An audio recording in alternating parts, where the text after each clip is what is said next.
पंजाब में election tribunal से मुतालिक इलेक्शन कमीशन की अपील मंजूर। लाहौर हाई कोर्ट का फैसला कलअदम। सुप्रीम कोर्ट में चीफ जस्टिस काजी फाइज ईसा की सरबराही में 5 रुकनी बेंच ने केस की समाअत मुकम्मल करके फैसला महफूज किया था, जिसे अदालत ने पीर की सुबह सुनाया। चीफ जस्टिस ने फैसला पढ़कर सुनाया और पंजाब में इलेक्शन ट्रिब्यूनल से मुतालिक इलेक्शन कमीशन की अपील मंजूर करते हुए लाहौर हाई कोर्ट का फैसला कलअदम करार दे दिया। अदालत का फैसला 5-0 से आया, जिसमें 12 जून के जजेस ट्रिब्यूनल तैनाती का रजिस्ट्रार लाहौर हाई कोर्ट का नोटिफिकेशन भी कलअदम करार दिया गया। अदालत ने अपने फैसले में कहा है कि लाहौर हाई कोर्ट के सिंगल बेंच का फैसला बतौर अदालती नज़ीर भी पेश नहीं किया जा सकता। हाई कोर्ट जज ने चीफ इलेक्शन कमिश्नर और चीफ जस्टिस की मुलाकात ना होना मद्देनजर नहीं रखा। अगर मुलाकात ना होना मद्देनजर रखते तो ऐसा फैसला ना किया जाता। अदालत ने कहा कि तनाज़ा जब आईनी इदारे से मुतल्लिक हो तो मोहतात रवैया अपनाना चाहिए। इलेक्शन कमीशन ने इस्तदा की थी कि इलेक्शन ट्रिब्यूनल्स की तश्कील इलेक्शन कमीशन का इख्तियार है। इलेक्शन कमीशन का मौक़िफ़ था कि हाई कोर्ट इलेक्शन कमीशन के इख्तियारात इस्तेमाल नहीं कर सकती। आईनी इदारों के माबैन तनाज़े पर मोहतात रवैया अपनाना चाहिए।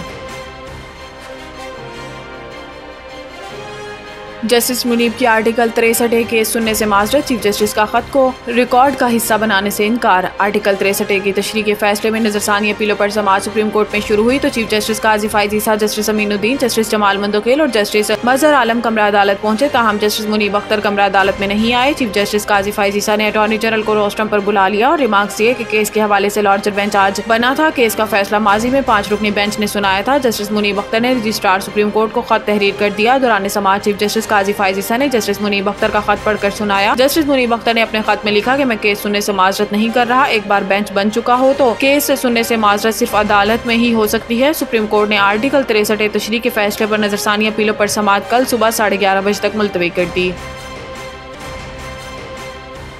अडियाला जेल के लापता डिप्टी सुपरिटेंडेंट घर पहुंच गए। जराये के मुताबिक अडियाला जेल रावलपिंडी के डिप्टी सुपरिटेंडेंट जो 13 और 14 अगस्त की दरमियानी रात से लापता थे, वापस घर पहुंच गए। मोहम्मद अकरम पर बानी चेयरमैन PTI इमरान खान की मुबैना सहूलतकारी का इल्जाम था। याद रहे कि चंद दिन कबल DIG प्रिजन ऑफिस का असिस्टेंट नाजिम शाह भी घर वापस पहुंचा था, जो मोहम्मद अकरम के साथ लापता हुआ था। मोहम्मद अकरम और नाजिम शाह के साथ लापता होने वाले साबिक डिप्टी सुपरिटेंडेंट जफर गोरी 17 अगस्त के पहले ही अपने घर वापस पहुंच गए थे। बाद केस की समाअत में CPO रावलपिंडी की जानिब से डिप्टी सुपरिटेंडेंट अडियाला अकरम की बाजियाबी के लिए 14 रोज की मोहलत तलब की गई थी।